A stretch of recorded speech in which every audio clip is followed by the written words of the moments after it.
നമസ്കാരം. മലയാള പാഠത്തിലേക്ക് സ്വാഗതം. ഇന്ന് ഞാൻ നിങ്ങളോട് മാതൃഭൂമി ആഴ്ചപ്പതിപ്പിൽ വന്ന ഒരു ചെറുകഥയെക്കുറിച്ചാണ് പറയുന്നത്. ആ കഥ കുറച്ച് മുൻപ് വന്നതാണ്. കൃത്യമായി പറഞ്ഞാൽ 2024 ജൂലൈ 7-നാണ് വരയാടുകൾ എന്ന കഥ മാതൃഭൂമിയിൽ വന്നത്. ശ്രീലത എഴുതിയ ചെറുകഥയാണ്. കുറച്ച് ദിവസങ്ങൾ കഴിഞ്ഞും ഈ കഥയെക്കുറിച്ച് ഇങ്ങനെ ഒരു വീഡിയോയിൽ പറയാൻ തോന്നുന്നത് അതുണ്ടാക്കുന്ന ഒരു അലയടി ഒരിക്കലും അവസാനിക്കുന്നില്ല എന്നുള്ളത് കൊണ്ടാണ്. ആ കഥ ഉണർത്തുന്ന ചില ചോദ്യങ്ങളുണ്ട്, ആ കഥ ആവശ്യപ്പെടുന്ന ചില ചിന്താ പരിസരങ്ങളുണ്ട്, അവയുടെ നിർദ്ധാരണങ്ങളുണ്ട്.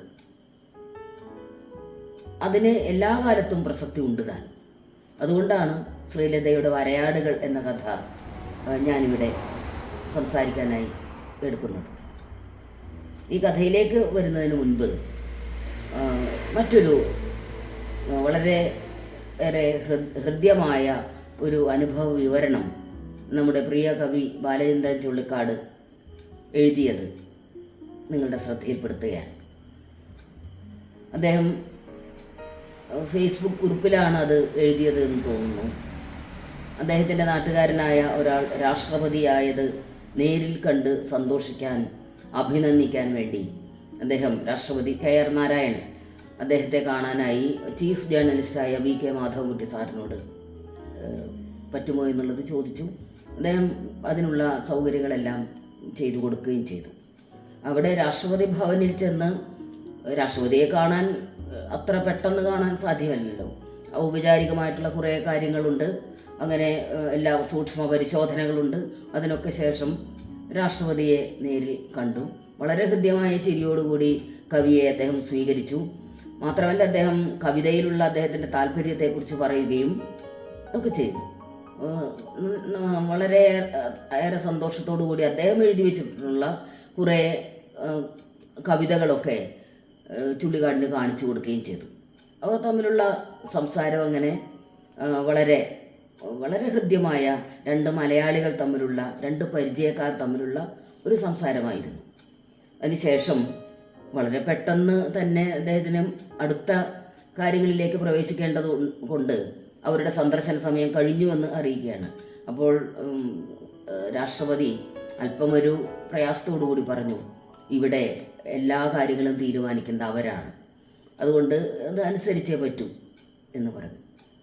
ബാലചന്ദ്രൻ ചുള്ളിക്കാട് വളരെ സന്തോഷത്തോടു കൂടി പിരിയുന്നതിന് മുൻപ് അദ്ദേഹത്തെ തിരിഞ്ഞു നോക്കിക്കൊണ്ട് പറഞ്ഞു, അങ്ങ് ഈ രാഷ്ട്രപതിയായി ഇരിക്കുന്നത് കാണുവാനാണ് ഞാൻ വന്നത്. എനിക്കതിൽ വളരെയധികം സന്തോഷമുണ്ട്. അത് കേട്ട സമയത്ത് രാഷ്ട്രപതിയുടെ മുഖത്തെ ചിരി മാഞ്ഞു എന്നാണ് ചുള്ളിക്കാട് പറയുന്നത്. ബാലേന്ദ്രൻ ചുള്ളിക്കാട് ഇങ്ങനെയാണ് അത് എഴുതിയിരിക്കുന്നത്. രാഷ്ട്രപതിയുടെ മുഖത്തെ സൗമ്യമായ ചിരി മാഞ്ഞു. ഒരിക്കലും കണ്ടിട്ടില്ലാത്ത ഗൗരവത്തോടെ എൻ്റെ തോളിൽ സ്പർശിച്ചുകൊണ്ട് അദ്ദേഹം പറഞ്ഞു, ഞാൻ ഒരു ബ്രാഹ്മണനായിരുന്നെങ്കിൽ നീ ഇങ്ങനെ പറയില്ലായിരുന്നു. അതാണ് ഇന്ത്യയുടെ ട്രാജഡി. എത്ര ഹൃദയസ്പർശിയായ ഒരു കാര്യമാണ് ഇവിടെ കവി പറഞ്ഞത്. ഒരു രാഷ്ട്രപതി തൻ്റെ നാട്ടുകാരനാണ് എന്ന സന്തോഷത്തിൽ ചെന്ന ഒരു വ്യക്തി അദ്ദേഹത്തെ അഭിനന്ദിക്കുമ്പോൾ, അദ്ദേഹം ഇവിടെ ഇരുന്നത് കാണാനാണ് ഞാൻ വന്നത് എന്ന് പറയുമ്പോൾ, അതിൻ്റെ പിന്നിലുള്ള, ആ സന്തോഷത്തിൻ്റെ പിന്നിലുള്ള യഥാർത്ഥമായ കാരണം അദ്ദേഹം പറയുകയാണ്. ഇന്ത്യയുടെ പലതരത്തിലുള്ള ട്രാജഡികളെക്കുറിച്ച് പല സന്ദർഭങ്ങളിൽ നമ്മൾ കേൾക്കാറുണ്ട്. ജാതി വ്യവസ്ഥ എന്നുള്ളത് ഒരു ട്രാജഡിയാണ്. പല നാടുകളിലും പല തരത്തിലുള്ള സമൂഹത്തെ പിന്നോട്ടടിക്കുന്ന പല കാര്യങ്ങളുമുണ്ട്. നമ്മൾ വളരെ വികസിത രാജ്യങ്ങളെന്ന് അഭിമാനിക്കുന്ന പലയിടങ്ങളിലും പലതരത്തിലുമുള്ള പ്രശ്നങ്ങളുണ്ട്. എങ്കിലും നമ്മുടെ രാജ്യത്തെ നമുക്ക് കണ്ണടച്ചങ്ങനെ കുറ്റമറ്റത് എന്ന് പറയുന്നതിൽ അർത്ഥമില്ലല്ലോ.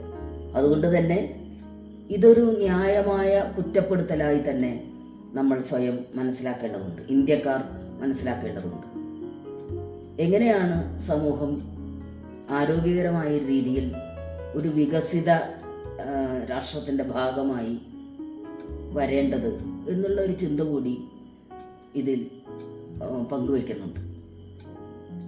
ഇത് പറഞ്ഞുകൊണ്ട് ഞാൻ ഈ വീഡിയോ ആരംഭിക്കുന്നത്, ശ്രീലത വരയാടുകൾ എന്ന കഥയിൽ പറഞ്ഞിരിക്കുന്നത് ഏറ്റവും ഹീനവും നിന്ദ്യവും ആയ സമൂഹത്തിൻ്റെ പുഴുക്കുത്ത് എന്ന് തന്നെ പറയാവുന്ന ജാതിബോധത്തെക്കുറിച്ചാണ്.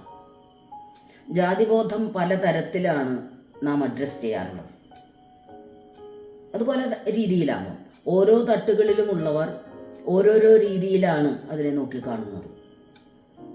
അംബേദ്കർ ഗാന്ധിയുമായി കടുത്ത ചില വിയോജിപ്പുകൾ വെച്ച് പുലർത്തിയിരുന്നു.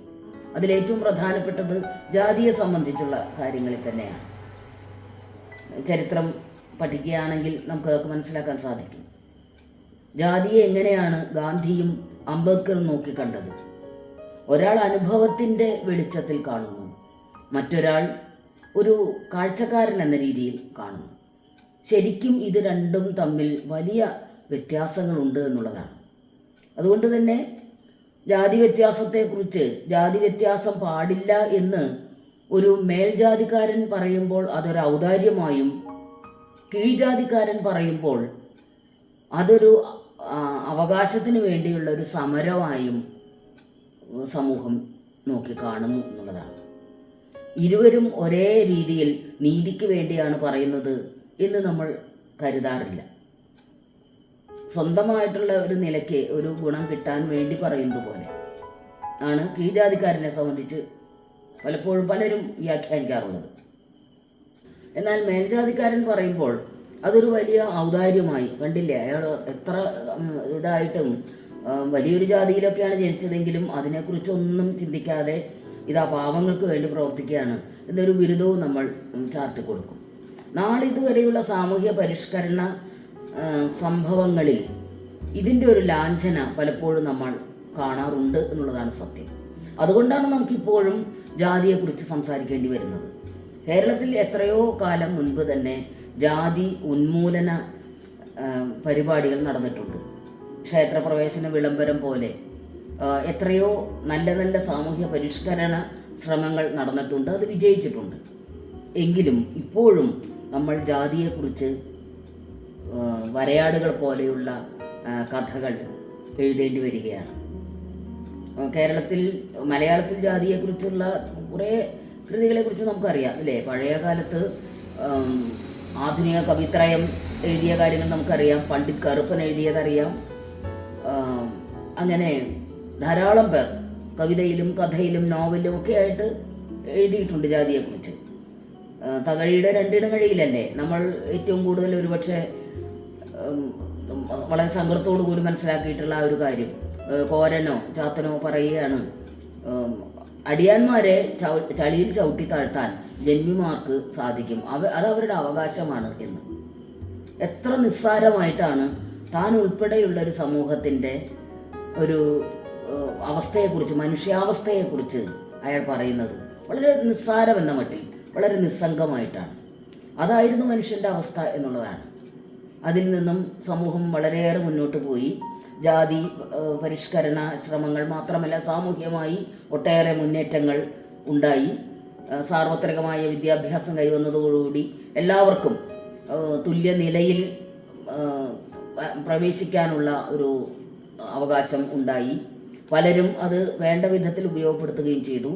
സംവരണം നിലവിൽ വന്നു. സംവരണത്തിലൂടെ കുറേയൊക്കെ കാര്യങ്ങളൊക്കെ മാറ്റിയിട്ടുണ്ട്. ഇപ്പോൾ നമ്മൾ ചിന്തിക്കണം, സംവരണത്തെ എതിർക്കുന്ന ആളുകൾ ധാരാളമുണ്ട് എന്നുള്ളത് ഒരു പ്രധാനപ്പെട്ട കാര്യമാണ്. ഒരു കാലത്ത് ചരിത്രം ചെയ്ത നീതികേടിനെ പശ്ചാത്താപത്തോടുകൂടി മാറ്റി എഴുതുന്നതാണ് സത്യത്തിൽ സംവരണം. അത് എത്രയോ കാലം മുൻപ് മുതൽ നടപ്പിലാക്കി ഇന്നും അതിൻ്റെ പ്രസക്തി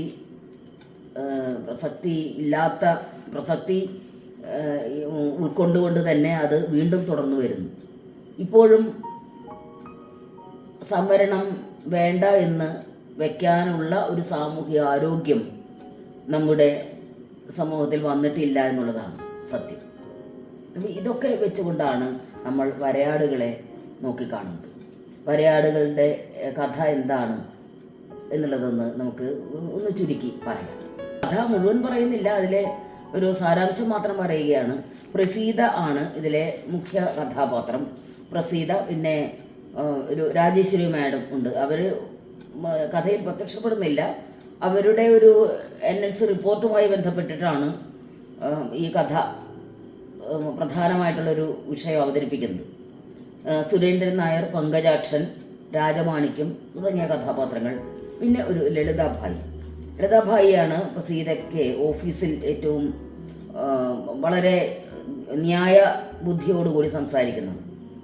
പ്രസീതയുടെ മുന്നിൽ ഒരു വിഷയം അവതരിപ്പിക്കുകയാണ് സുരേന്ദ്രൻ നായർ എന്ന വ്യക്തി. അങ്ങനെ അവരുടെ വളരെ ജാതി സ്പിരിറ്റും മറ്റെല്ലാ തരത്തിലുമുള്ള ഒരു മാനിപ്പുലേഷൻ നടത്തുന്നൊരു സ്വഭാവമൊക്കെ ഉള്ള സുരേന്ദ്രൻ നായർ, അതിന് ശിങ്കിടിയായിട്ടുള്ള പങ്കജാക്ഷൻ, ഇങ്ങനെ ഇവരെക്കുറിച്ചൊക്കെ പറയുന്നുണ്ട്. കൂട്ടത്തിൽ ഏറ്റവും ദുഃഖകരമായിട്ടുള്ള ഒരു രീതിയിൽ ഒരു ഓർമ്മ ഉണ്ടാവുന്നത് ബിജുമാമനെ കുറിച്ചാണ്. പ്രസീതയുടെ വിജയകുമാർ എന്ന അമ്മാവൻ, ബിജുമാമൻ എന്നാണ് വിളിക്കുന്നത്. ആ വ്യക്തി ഒരു കൈക്കൂലി കേസിൽ ഇവർ അകപ്പെടുത്തിക്കൊണ്ട് അങ്ങനെ വല്ലാതെ അപമാനിക്കപ്പെട്ട ആളാണ് അദ്ദേഹം. അതിനുശേഷം ഈ ഓഫീസിൽ തന്നെ തിരികെ എത്തി ആത്മഹത്യ ചെയ്യുകയാണ് ചെയ്തത്, തൂങ്ങി മരിച്ചു. ഇത് വല്ലാത്ത ഒരു ഷോക്കാണ് പ്രസീതയ്ക്ക് നൽകിയത്. കാരണം സ്കൂളിൽ പോകാൻ പഠിക്കാനൊക്കെ താല്പര്യമുണ്ടെങ്കിലും പല കാരണങ്ങൾ കൊണ്ടും സ്കൂളിൽ പോകാൻ താല്പര്യം കാണിക്കാതിരുന്ന പ്രസീതയെ നീ പഠിച്ചു വേണം, 2 കാലിൽ നിന്നിട്ട് വേണം എല്ലാ കാര്യങ്ങളും മാറ്റിയെടുക്കാൻ, പഠിപ്പ് മാത്രമാണ് നമുക്ക് രക്ഷയായിട്ടുള്ളത് എന്ന് പറഞ്ഞുകൊണ്ട് പ്രോത്സാഹിപ്പിച്ച ആളാണ് ബിജുമാമൻ. ആ ബിജുമാമൻ ഇങ്ങനെയുള്ളൊരു ദുര്യോഗമാണല്ലോ അദ്ദേഹത്തിന് വന്നത് എന്ന കനത്ത സങ്കടം, അമ്മയുടെയും അമ്മമ്മയുടെയും ഒക്കെ കരച്ചിൽ, അതൊക്കെ പ്രസീതയുടെ ഉള്ളിൽ അങ്ങനെ എപ്പോഴും മുഴങ്ങുന്നുണ്ട്. ഈ ഒരു സന്ദർഭത്തിൽ ഒരു ഓഫീസ് അന്തരീക്ഷം നമുക്ക് കാണിച്ചു തരാണ്. ഓഫീസിൽ നമ്മൾ കഥ വായിക്കുമ്പോൾ ബിജുമാമൻ ആത്മഹത്യ ചെയ്തു, കൈക്കൂലി കേസിൽ പെടുത്തിയിട്ടാണ്. പിന്നെ അതിന് ഒരു പ്രതികാരം എന്ന മട്ടിൽ എന്തെങ്കിലും ചെയ്തേ പറ്റൂ എന്നുള്ളൊരു വാശിയോട് കൂടിയിട്ടാണ് പ്രസീത വന്നിരിക്കുന്നത്. ഇത്രയും കാര്യങ്ങൾ നമുക്ക് മനസ്സിലാകുന്നു.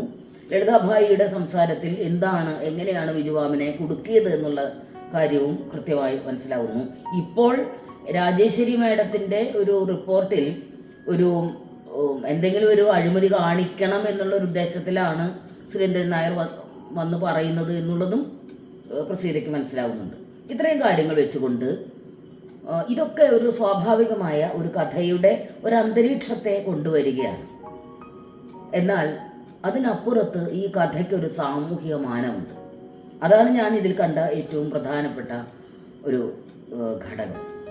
ഏത് കഥയ്ക്കുമുണ്ട്. ആ കഥ നമ്മെ എങ്ങനെ ആകർഷിക്കുന്നു, ആ കഥയിൽ നമ്മൾ എന്തെല്ലാം കാണുന്നു എന്നുള്ളത് വളരെ പ്രധാനപ്പെട്ട ഒരു കാര്യമാണ്. അതിൻ്റെ ഒരു ക്യാരക്ടറൈസേഷൻ, അതിൽ സംഭവ്യത എങ്ങനെയാണ് അതിൽ കൊണ്ടുവന്നിരിക്കുന്നത്, അതിൻ്റെ പരിണാമബുദ്ധി, ഇതൊക്കെ ഒരു കഥയുടെ ഒരു ടെക്നിക്ക് അല്ലെങ്കിൽ ഒരു തന്ത്രവുമായി ബന്ധപ്പെട്ട കാര്യങ്ങളാണല്ലോ. അതിനപ്പുറം ഈ കഥയ്ക്കുള്ള സാമൂഹിക മാനം എന്താണ് എന്ന് നമ്മൾ തീർച്ചയായും ആലോചിക്കേണ്ടതുണ്ട്. അങ്ങനെ വരുമ്പോൾ നല്ല ക്രാഫ്റ്റുള്ള പല കഥകളും സാമൂഹിക മാനത്തെ സംബന്ധിച്ച് പിന്തള്ളപ്പെടുകയും സാമൂഹ്യമാനമുള്ള ഒരു കഥ മുന്നിലേക്ക് വരികയും ചെയ്യും. വളരെ നല്ല ഒരു ആവിഷ്കാര രീതിയാണ് ശ്രീലതയുടേത്. വരയാടുകൾ എന്ന കഥയ്ക്ക് ആ കഥയുടേതായിട്ടുള്ള ഒരു അന്തരീക്ഷം സൃഷ്ടിക്കാൻ സാധിക്കുകയും ചെയ്തിട്ടുണ്ട്. ഇതിലെ കഥാപാത്ര ചിത്രീകരണം അല്ലെങ്കിൽ അതിലെ അന്തരീക്ഷ വർണ്ണനകൾ, വരയാടുകൾ എന്ന പേരാണല്ലോ കഥയ്ക്ക്. ആ വരയാടുകൾ എങ്ങനെയാണ് അന്യം നിന്ന് പോകുന്നത് അതിനെക്കുറിച്ച് കഥാകൃത്ത് എഴുതുന്നുണ്ട്. എങ്ങനെയാണ് ഒരു കാലത്ത് വളരെയേറെ സമ്പന്നമായിരുന്ന വരയാടുകളുടെ വംശം കുറ്റിയേറ്റ് പോകാൻ ഇടയാകുന്നത് എന്ന്. മാമത്തുകളെപ്പോലെ, ദിനോസറുകളെപ്പോലെ ഭൂമിയിലെ മണ്ണടരുകൾക്കിടയിൽ ഫോസിലുകളായി ഈ വരയാടുകളും അടക്കം ചെയ്യപ്പെടുവാൻ ഇനി എത്ര കാലമുണ്ട് എന്നാണ് കഥാകൃത്ത് ചോദിക്കുന്നത്. വളരെ ശ്രദ്ധേയമായിട്ടുള്ളൊരു ചോദ്യമാണ്. അതൊരു പരിസ്ഥിതി സംബന്ധമായ ചോദ്യമാണ്. ജീവി വംശങ്ങളെക്കുറിച്ചുള്ള ഒരു കഥാകൃത്തിൻ്റെ ആകാംക്ഷ ആ ചോദ്യത്തിലുണ്ട്.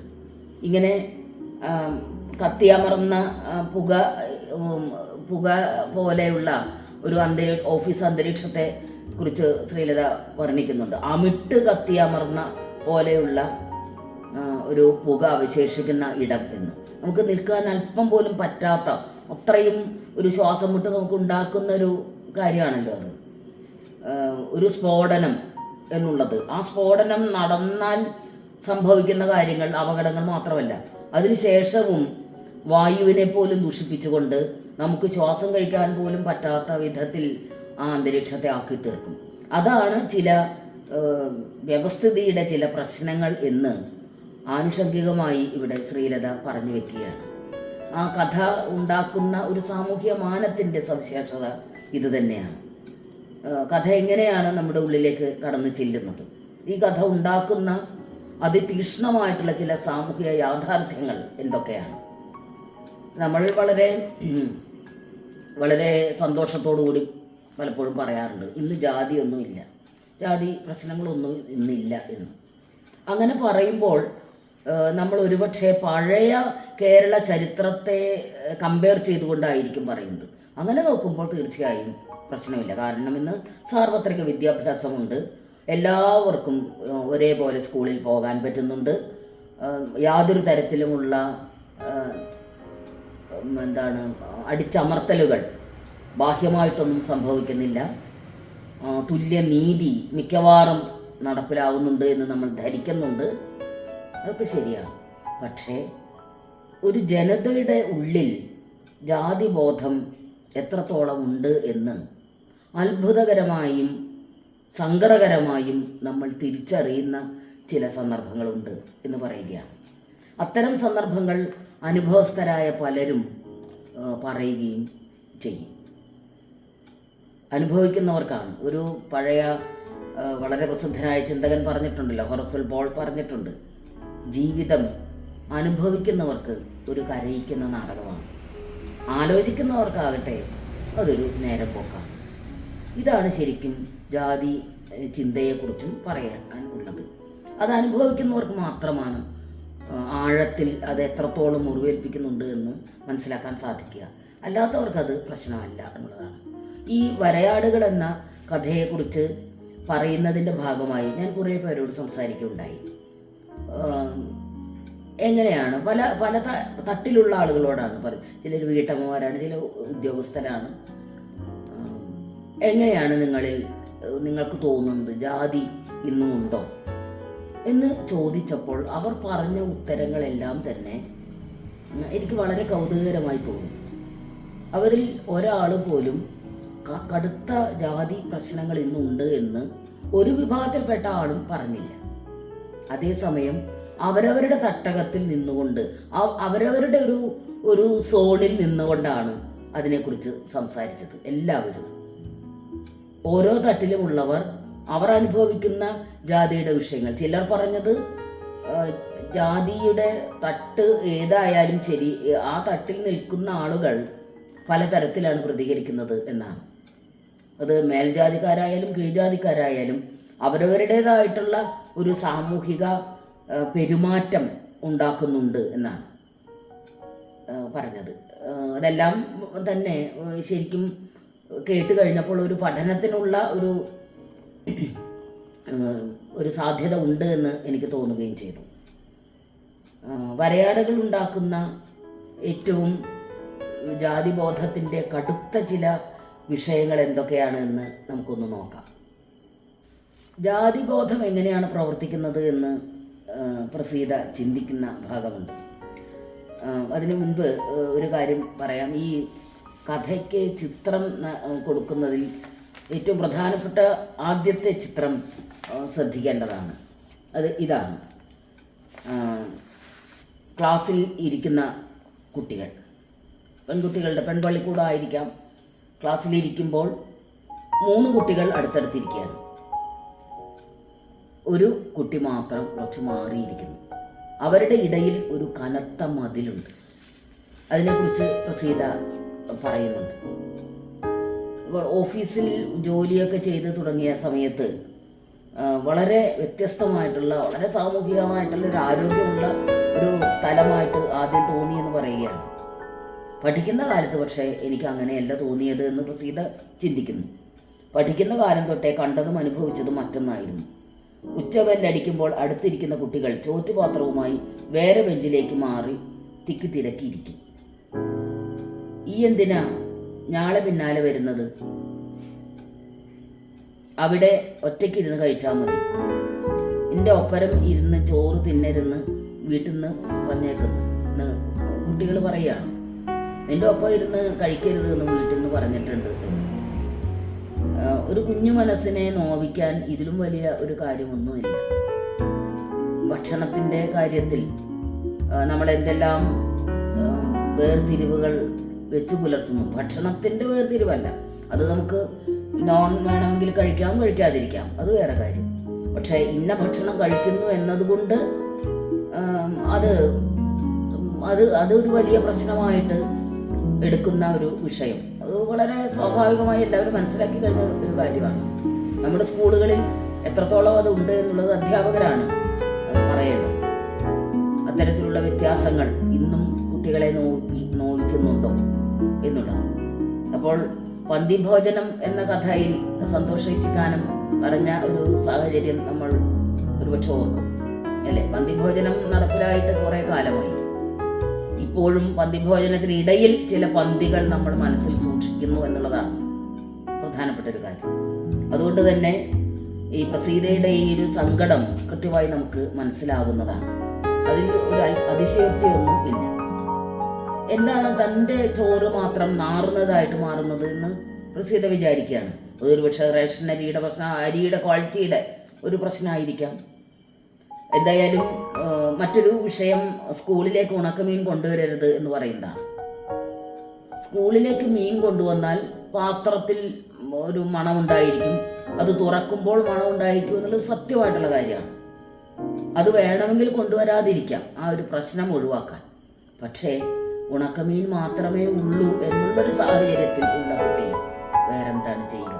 ആ കുട്ടിയുടെ നിർധനയായ അമ്മ വേറെന്താണ് ആ കുട്ടിക്ക് കൊടുത്തയക്കുക? അതൊരു ചോദ്യമല്ലേ?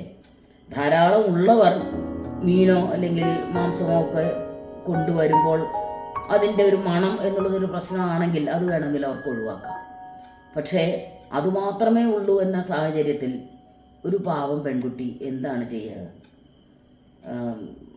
വല്ലാത്ത സങ്കടത്തോടു കൂടി മാത്രമേ നമുക്ക് ഈ ഒരു ഭാഗമൊക്കെ വായിക്കാൻ ആകൂ. അപ്പോൾ പല തരത്തിലുമുള്ള അവഗണനകൾ, നിന്ദകൾ എല്ലാം ഏറ്റുവാങ്ങിയതുകൊണ്ട് കൊച്ചുകുട്ടികൾക്ക് അപമാനം അനുഭവിക്കില്ല, തോന്നില്ല എന്ന് ചിലരൊക്കെ വെറുതെ വിചാരിക്കാറുണ്ട്. അങ്ങനെയല്ല, കൊച്ചുകുട്ടികൾക്കും കൃത്യമായി അപമാനം തിരിച്ചറിയാൻ പറ്റും. പ്രസീത അതുകൊണ്ട് തന്നെ സ്കൂളിലേക്ക് ഇനി പോകുന്നില്ല എന്ന് പറയുകയാണ്. ആ സ്കൂളിൽ പോയിട്ട് ഇനിയും അവഗണന ഏറ്റുവാങ്ങാൻ വയ്യ. കാരണം പ്രിയംവദ നമ്പൂതിരി തൻ്റെയും പ്രിയംവദയുടെയും ഇടയിൽ അവളുടെ ബാഗ് വെച്ചിരിക്കുകയാണ്. മാത്രമല്ല, ആ ബാഗ് ഒരിക്കലും താഴേക്ക് ഇറക്കി വെക്കില്ല. രണ്ട് പെൺകുട്ടികൾക്കിടയിൽ ഒരു ബാഗ് ഒരു വലിയ മതിലായിട്ട് മാറുകയാണ്. എന്നാൽ അതിനെക്കുറിച്ച് അധ്യാപകർ എന്തെങ്കിലും ചോദിക്കുന്നുണ്ടോ? അതൊന്നുമില്ല താനും. സാമൂഹ്യ സമത്വം ഉറപ്പാക്കേണ്ട നമ്മുടെ വിദ്യാലയങ്ങൾ ഏത് രീതിയിലാണ് പ്രവർത്തിക്കുന്നത് എന്ന് നമുക്കൊന്ന് സ്വയം പരിശോധിക്കാൻ ഒരു അവസരവും കൂടി നൽകുന്നുണ്ട് ഈ ഭാഗം. അങ്ങനെ അപമാനം, സങ്കടം, അമ്മയോടുള്ള ഒരു അമർഷം, കൊച്ചുകുട്ടിയല്ലേ, അതുകൊണ്ട് അമ്മയാണ് ഇതിനൊക്കെ കാരണം എന്നുള്ള രീതിയിലാണ്. അങ്ങനെയുള്ള ഒരു വല്ലാത്ത അന്തരീക്ഷത്തിൽ ഇനി സ്കൂളിലേക്ക് പഠിക്കാൻ പോകുന്നില്ല എന്ന് പറയുമ്പോഴാണ് വിജുമാമൻ അവിടെ ഒരു രക്ഷയ്ക്കെത്തുന്നത്. എൻ്റെ ക്ലാസ്സിലെ വിജുമാമൻ പറഞ്ഞത് ഇതാണ്: എൻ്റെ ക്ലാസ്സിലെ പ്രിയമത നമ്പൂരി ഇല്ലത്ത് ജനിച്ചത് ഓളെ മുജ്ജന്മ സുഖം കൊണ്ടല്ല, ഈയ പുലയക്കുടിയിൽ ജനിച്ചത് എൻ്റെ മുജ്ജന്മ പാപം കൊണ്ടുമല്ല, വെറും യാദൃച്ഛികം മാത്രം. അതിനപ്പുറം ഒന്നുമില്ല. അതിനെന്തിനാ ഈ ഇങ്ങനെ നാണിക്കുന്നേ? അപകർഷതാബോധം വേണ്ട. നമ്മളെ കാർന്നു തിന്നുന്ന അർബുദമാണ് അധമബോധം. ആരുടെ മുന്നിലും ഒരിക്കലും തലകുനിക്കരുത്. നന്നായി പഠിക്കണം. ഇതാണ് വിജുമാമൻ പറഞ്ഞത്. പഠിച്ച് സ്വന്തം കാലിൽ നിൽക്കാൻ ഉള്ള കെൽപ്പ് നേടും, അതാണ് വേണ്ടത്. അങ്ങനെ നല്ലോണം പഠിച്ച് നല്ല ഉയരത്തിലെത്തിയാൽ പിന്നെ ഇവരൊക്കെ എൻ്റെ പിന്നാലെ വരും എന്നാണ് പറയുന്നത്. ഒരു ജോലി സമ്പാദിക്കാൻ ഉള്ള ഒരു സാധ്യത ഉണ്ടാകുമ്പോൾ അവിടെ നമ്മുടെ സാമൂഹികമായിട്ടുള്ള അസമത്വങ്ങളും ഇല്ലാതാകും എന്ന് നമ്മൾ പ്രതീക്ഷിക്കുകയാണ്. പക്ഷെ അവിടം കൊണ്ട് ആ സാമൂഹികമായിട്ടുള്ള വേർതിരിവ് അവസാനിക്കുന്നുണ്ടോ?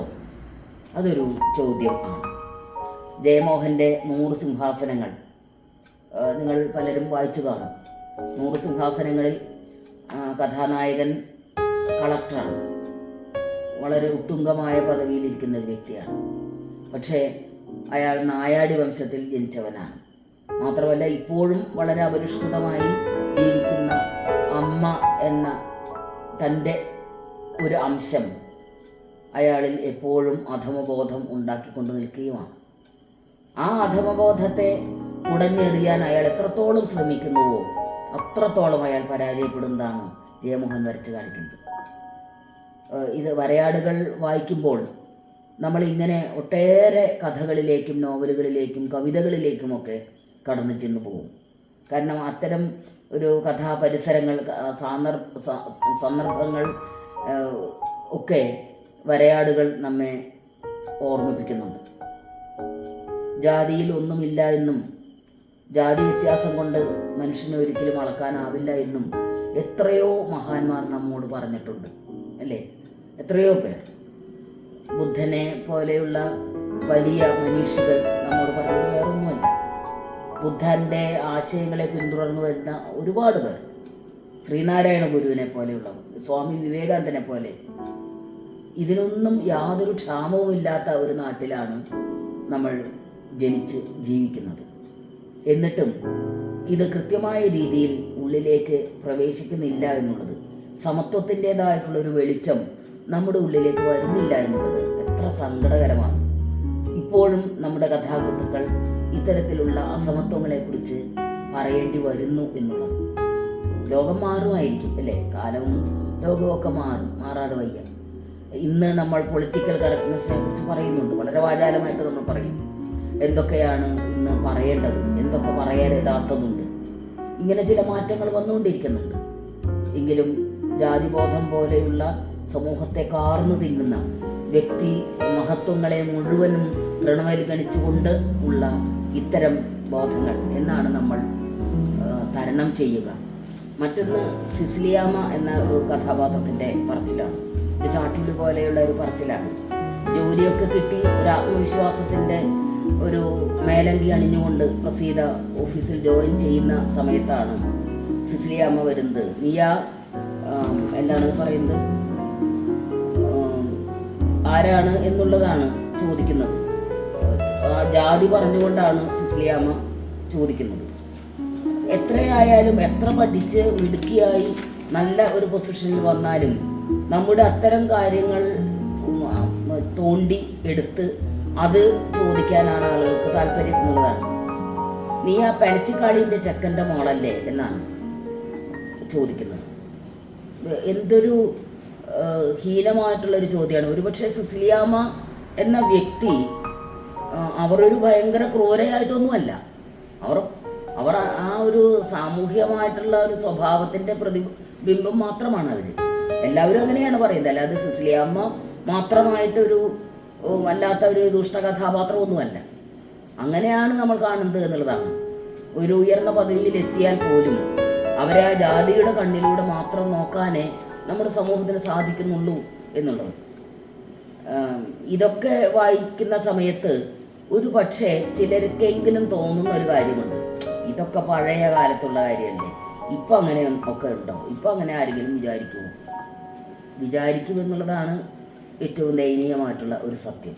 അതുകൊണ്ടാണ് ഇത് നമ്മളിവിടെ വീണ്ടും വീണ്ടും പറയേണ്ടി വരുന്നത്.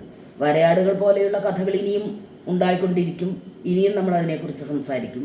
കാരണം സാമൂഹ്യമായിട്ടുള്ള ഇത്തരം പുഴുക്കുത്തുകൾ അത് തിരിച്ചറിഞ്ഞ് ഇല്ലാതാകുന്നത് വരെ ഒറ്റയ്ക്കും തെറ്റയ്ക്കുമായി ഇത്തരത്തിലുള്ള ചില പ്രതിരോധങ്ങൾ ചെയ്തേ പറ്റൂ എന്നുള്ളതാണ്. ഈ ഒരു സന്ദർഭത്തിൽ തന്നെയാണ് നേരത്തെ പറഞ്ഞ 100 സിംഹാസനങ്ങളുടെ ഒരു കാര്യം ഞാൻ ഓർത്തത്.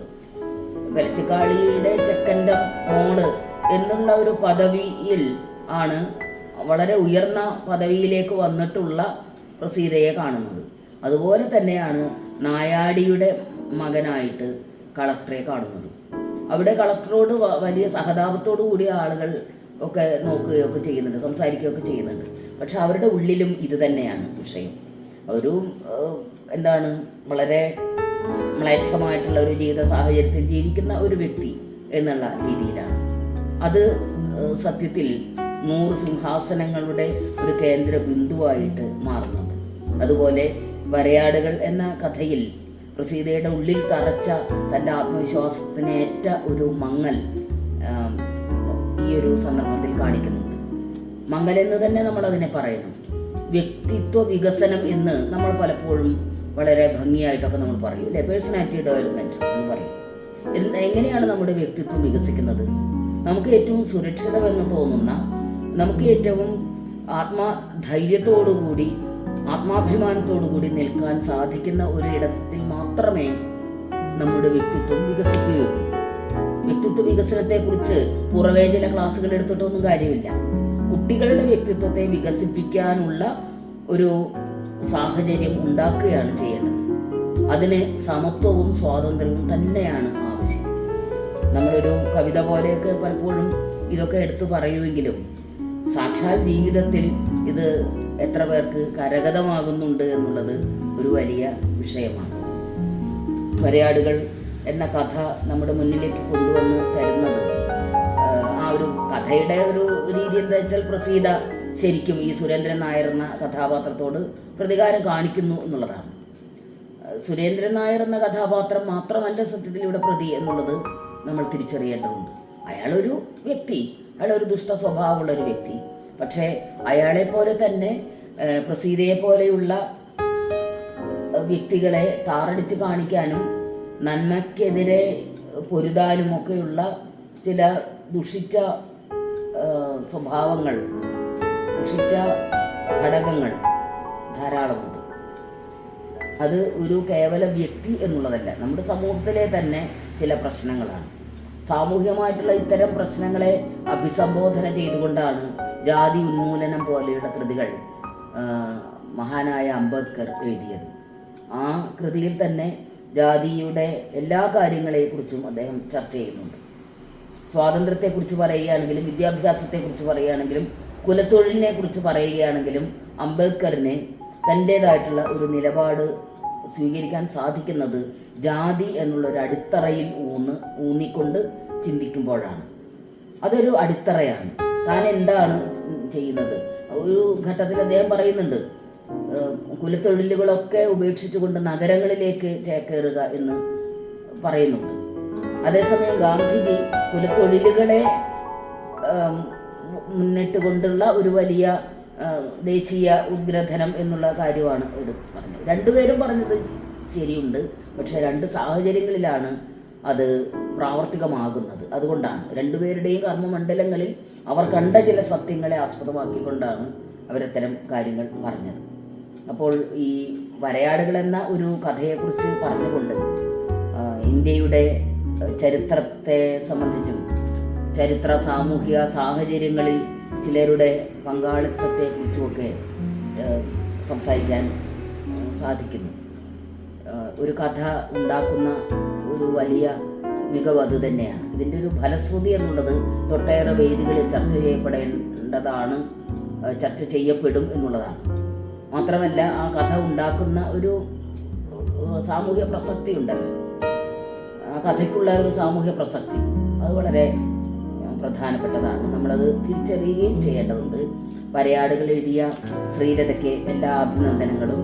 ഇനിയും മികച്ച കഥകൾ എഴുതുവാൻ ശ്രീലതയ്ക്ക് സാധിക്കട്ടെ.